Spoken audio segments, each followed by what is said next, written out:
another episode of Entrepreneurs in Fuego. We're documenting the journey of amazing entrepreneurs. My new best friend, Pete Law, man. How you doing? Hey, good man. You're an entrepreneur extraordinaire. You've done a lot of things. Yeah. And this morning you're ready. At 5:30 in the morning, you're ready to play golf. You got about 18 in, and you're just set to go. You're yeah, that's ready. right. Yeah, that's my day. That's your day. Yeah. Let's talk a little bit about your latest venture, which is NAI. Mm-hmm. It's a little bit technical, but go ahead. Let's talk about it because it's changing the world. Well, NAI is we are a clean energy company, and when people think of clean energy, they start to naturally think of air, wind and solar and that. Ours is nothing. We take a product that's already out there, that's diesel fuel, right? And we what we call emulsify it. We emulsify that diesel to a clean burning fuel. We drop the I'll get too technical, the heavy particle matter. In a truck you see all that black smoke coming out. Well, the fuel we burn cleans that up.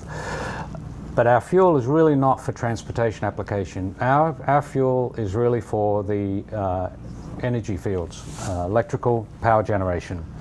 And it's very prevalent. It's not so prevalent in the US anymore. We've got a lot of natural gas, we've got wind and solar, but there is still 400 coal-fired boilers burning in the US, and they're burning dirty coal. Little known secret, when those boilers are heated up, they heat them up with diesel fuel first before they put the coal in. So we offer an alternative to that. But our real market for us is third world countries or developing countries. Right. I hate word third world. Developing countries, because they still rely on oil to power their nations. Mexico is a great example. They burn huge amounts. Mexico, there's 5 boilers that power Mexico City. And those boilers burn 85,000 liters an hour. Can you imagine that? And it's black, filthy dirt. And it shows. I mean, it shows. When you go to Mexico City, it's probably one of the cities that is the most polluted city in the world. Exactly.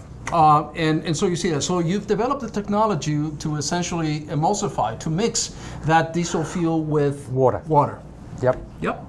And that is extraordinary. I mean, that is that's the fallacy. People go, water, you're going to put water in my engine, or you're going to put water into my boilers. No.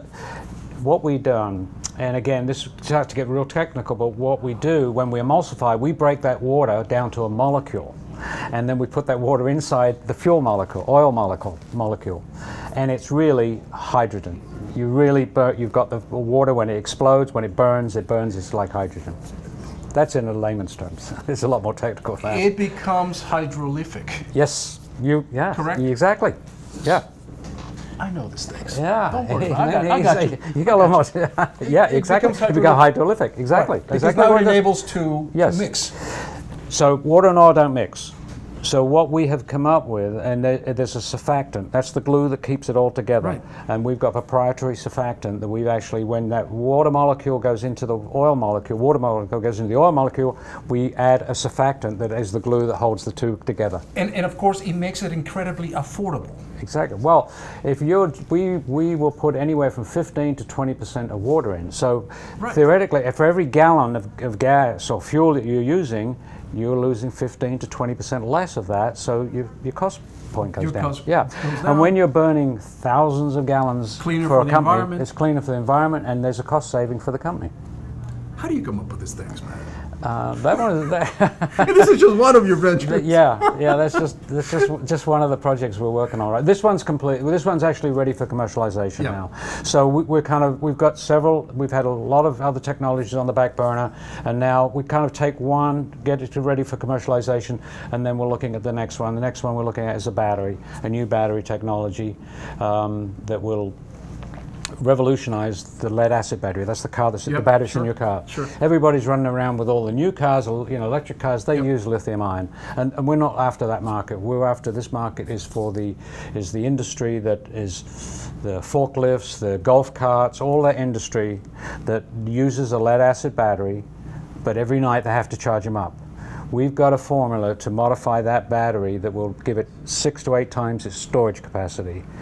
So you imagine a golf course has an average of about an average golf course has about 250 golf carts. Every night they have to plug them in. That's a lot of electricity they have to use. So if we could offer them a battery that would probably, that golf cart would last all week, and they only charge it once a week. You're too much, man. But you've done some other stuff as well. Yeah, my background is automotive. I'm a mechanical engineer by trade, but my background's automotive. My background is motorsports. That's my passion. Golf. I love motorsports. I did it professionally. My son has done it. He just retired from driving professionally for Porsche. I've actually, since I was roughly around 21, 22, I have not had a boss. I've been pretty much entrepreneurial.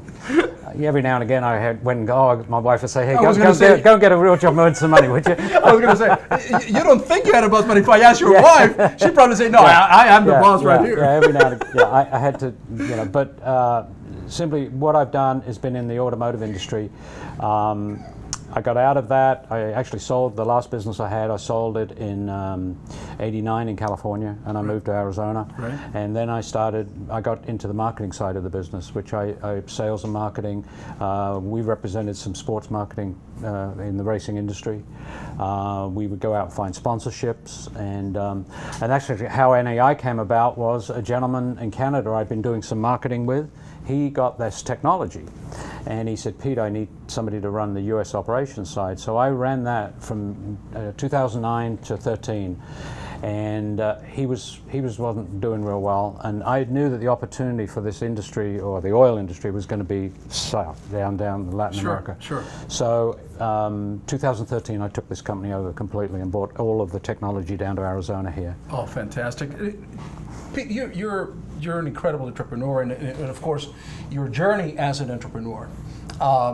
You've seen a lot of things within a business that are challenging, et cetera, but you're a marketing guy as well. Mm-hmm. We've interviewed over 360 entrepreneurs in here, and we always come down to, what is one of the most challenging things that we face as entrepreneurs? And it always comes back to marketing. Yep.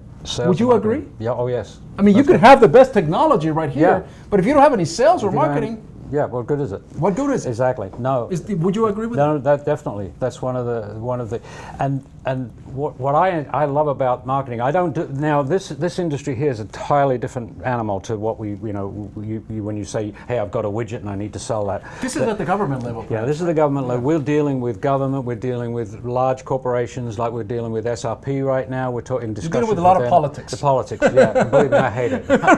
Right. I'd much rather go back and sell a widget. All day long. But when it gets down to what was very interesting for me when I was doing the sponsorship program, selling sponsorship on race cars.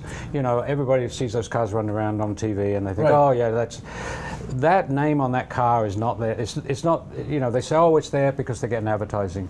Well, no, it's not. But it's the way that program is structured, which is really fascinating to me. And just let me give you an example of Target. Target is on some race cars out there, and everybody goes, God, Target must be spending a fortune. They're not spending one penny to have their name on the car. What they're doing, they're not spending one penny to have their name on the car. No, they're leveraging it through all of their products on the shelf. So what happens is, let's say I go into Target and I say, okay, I would like you to sponsor my race car. And how much is it going to cost? Well, it's going to cost $1 million a year. So they go, $1 million a year, man, okay. I'll get back to you. So what happens is the sales guy goes in and he goes, okay, bring all those product guys, and he says, okay, each one of you are going to put in this amount of money, and you're going to get shelf space. Absolutely. But that's the fascinating part of putting marketing programs together. See, we were doing kind of the same thing with our sponsorship program. We're just bringing in people that know people. Yeah. That need to have some business to do with that, or you leverage charity. I've been able to leverage charity where a certain portion of it goes to this fund and the other goes into the charity program. Great concept. And it really works well. What is giving you the most satisfaction, reward in all these years, Pete? There's got to be something that you remember that getting the product ready, either going to market or finishing a project or closing a deal, and then that's it. I'm the guy that likes to start something new again and get it done, and that's why I've got once this product's to market and we're out there selling it, I'm looking at the battery. I've got two technologies. I've got a breast cancer program that I'm working with a professor out of Waterloo in Canada, University especially Waterloo. So they're the projects that I like to do. As once they're to fulfillment or once they're out to market, then let me give me something else to do. It sounds to me that what's important, and that's an interesting trait that I've seen again and again in a lot of entrepreneurs, is the chase. It's the chase. It's the chase, right? Yeah, it's the chase. It's frustrating at times, very frustrating, and you don't know where the next dollar's coming from sometimes. But that's part of the the fun of it. We've learned some new words, high prolific, Yeah, that's right. and all that good stuff. We'll leave that for another show. Maybe we'll do a little thing here underneath on post production. There'll be CGI some of these projects and stuff. We'll show what we're talking about. Anyway, with that, Pete Law, you're out.